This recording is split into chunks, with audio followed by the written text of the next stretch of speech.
segundo lugar, respecto a las posibilidades que existen de que iniciado este procedimiento pueda culminar con la real y efectiva extradición de Elian Carr, pues mis expectativas son realmente muy bajas. Muy buenos días, Manuel. Muchas gracias por la invitación. La novela Sala Penal Liquidadora ya tiene en manos el pedido de extradición que fue tramitado por el fiscal coordinador del equipo especial, Rafael Vela. ¿Le parece que va a llegar a algún buen puerto este procedimiento que se ha iniciado ayer? Primero, y antes que nada, Manuel, saludar la rapidez y la celeridad con la que en esta ocasión sí los fiscales están cumpliendo con iniciar el trámite de la extradición, cosa que no sucedió, por ejemplo, con el caso de Cotera. En segundo lugar, respecto a las posibilidades que existen de que iniciado este procedimiento pueda culminar con la real y efectiva extradición de Elian Carr, pues mis expectativas son realmente muy bajas, puesto que no solamente, como ya muchos lo han comentado, no existe un tratado, un convenio de extradición con el país de Israel, sino que además de ello, en los ámbitos de reciprocidad, tenemos ejemplos muy contados de cómo Israel ha procedido en este tipo de casos, más aún si estamos hablando de un connacional israelí, que es en este caso Elian Carr. Así es que mis expectativas son muy bajas. Ok, pero son muy bajas, no nulas. Yo conversé con algunos colegas suyos y me dicen que tienen nulas expectativas. Usted tiene expectativas muy bajas. Esas bajísimas expectativas, ¿en qué se fundamentarían? Quizás en algún precedente, como nosotros ya tenemos un claro caso en el cual procedimos a extraditar a un israelí el año 2013, apellidado Cohen, a Israel, y apelando al principio de reciprocidad, podría, en efecto, nuestra justicia peruana tratar de aprovechar este caso, en atención a que recíprocamente también correspondería ahora a Israel extraditar a Elian Carr. Pero la dificultad aquí radica en que ella es una nacional israelí, y en el caso en el cual nosotros extraditamos también fue un israelí, con lo cual por eso es que mi expectativa es muy baja en ese sentido. O sea, digamos, esa podría ser la única ancla, la única posibilidad sobre la que pudiéramos argumentar en Israel. Oye, yo sé que no tenemos tratado de extradición, pero ¿te acuerdas? Dirigiéndose de Estado a Estado, lógicamente. ¿Se acuerda que el año tal facilitábamos una extradición solicitada por ustedes de un ciudadano israelí de apellido Cohen y nosotros procedimos?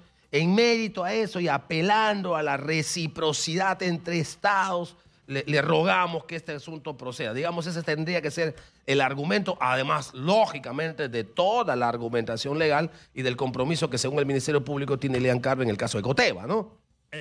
Claro que sí, esa es la única posibilidad que tenemos, Manuel, de recurrir a este precedente, y además algunos otros han mencionado también este convenio anticorrupción que existe por parte de la ONU, pero la verdad no tenemos antecedentes que en base a la aplicación de este convenio internacional Israel haya procedido, a pesar de estar adherido a este convenio, a extraditar a sus nacionales. ¿Y hay alguna experiencia con otros países con los que no tenemos tratado de extradición, pero nos ha funcionado el asunto de invocar la reciprocidad? ¿Tenemos algún antecedente?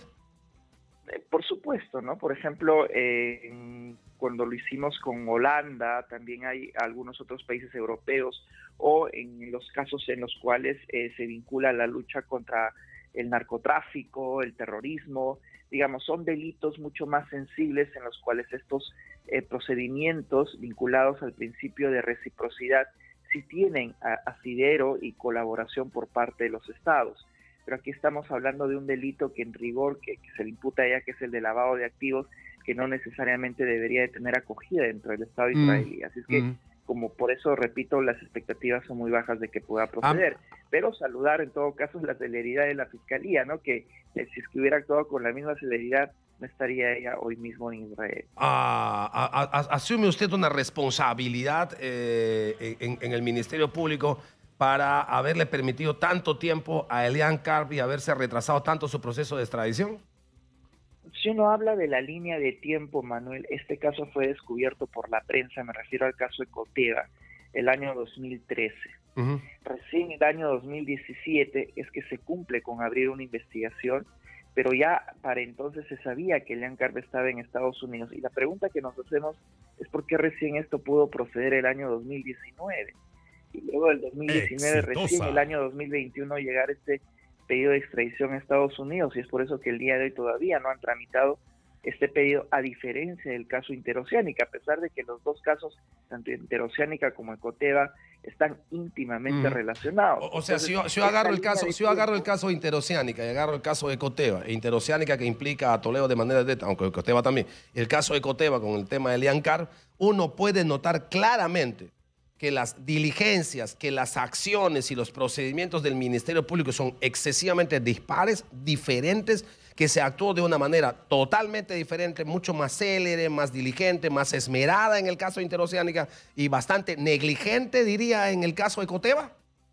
Por supuesto, Manuel, porque debemos incluso de señalar de que uno y otro caso están vinculados. Sí, claro. Un caso es el pago de sobornos, ¿no? Como las dádivas que recibió y la vía que recibió Alejandro Toledo, y la otra, que es el caso de Ecoteva, vinculado a la viabilización de los dineros, es decir, cómo estos dineros fueron utilizados para comprar bienes inmuebles por parte no solo de Toledo, sino de su círculo cercano como su suegra. Entonces, ¿por qué la pregunta sería, se enfocó únicamente en tener como objetivo a Alejandro Toledo en la extradición a la Fiscalía y no a Elian Carp, cuyas dificultades eran mayores en atención precisamente a otras nacionalidades? Pero hubiese entendido la justicia norteamericana el proceso Interoceánica y el proceso Ecoteva, ¿no hubiese eso llevado a la justicia norteamericana a darle la razón a uno de los argumentos de Toledo? No digo, en el caso de Elian Carp se puede explicar perfectamente, porque en el caso de Interoceánica no puede entrar Elian Carp porque no fue funcionaria pública, eso se entiende perfectamente.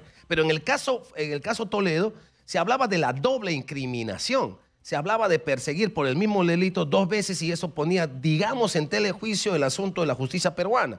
Si se movía el mismo asunto de Ecoteva, que también implicaba a Toledo, no hubiese Toledo argumentado, como de hecho argumentó, pero con mayor fuerza, con mayor testimonio, con mayor evidencia y con mayor prueba. Miren cómo me persiguen doblemente por el mismo delito, estando tan vinculado Ecoteva al tema Interoceánica. Sí, yo creo que ahí habría que clarificar cuál es el término que se debe manejar o el contenido por doble incriminación. Doble incriminación en el ámbito de la extradición se refiere a que el delito tiene que ser sancionado en los dos países, es decir, doblemente. Sancionado tanto en Estados Unidos como en nuestro país.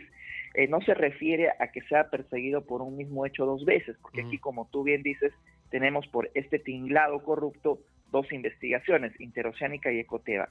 A lo que se refiere, y eso no habrían podido ser arguido, al menos por las autoridades norteamericanas, a lo que se refiere es de que el delito de corrupción y el delito de lavado de activos tienen a su vez que ser sancionados, no solamente en nuestro país, sino en Estados Unidos. Tiene que haber esa doble incriminación a efectos de que proceda la extradición. Ese sería el concepto que debería de manejarse por esos términos jurídicos, Manuel. Ok, correcto. ¿Qué va a pasar ahora en la parte interna nuestra? Ya se ha presentado, ya tiene en todo caso en sus manos la novela Sala Penal Liquidadora. ¿Qué procede después en el marco de esta extradición? Esta Sala Penal Liquidadora tiene que elevar el expediente a la Corte Suprema, porque es únicamente la Corte Suprema quien decide por una extradición o no. Decidido el caso, y entendemos que la Corte Suprema ya debe decir en efecto que sí procede, porque ya tiene una decisión previa, pero tramitada hacia Estados Unidos.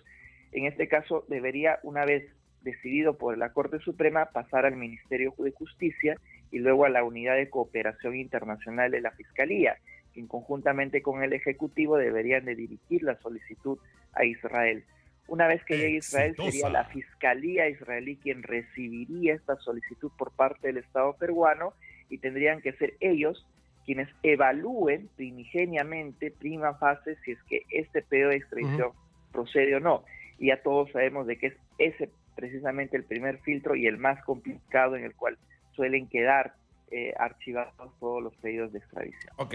Bueno, y a mí me está dando vuelta la cabeza por qué Elian Carp decidió Israel y no decidió Bélgica, porque de hecho tiene que haber evaluado en qué país está más seguro en el tema del proceso de extradición. Y sí. creo que ahí sí, solo para finalizar, Manuel, si comparamos ambos países, Israel es quien tiene las políticas más restrictivas Correcto. para ámbitos de extradición. Pensando bien se ha Y yo ido. creo que ese fue el motivo por el cual...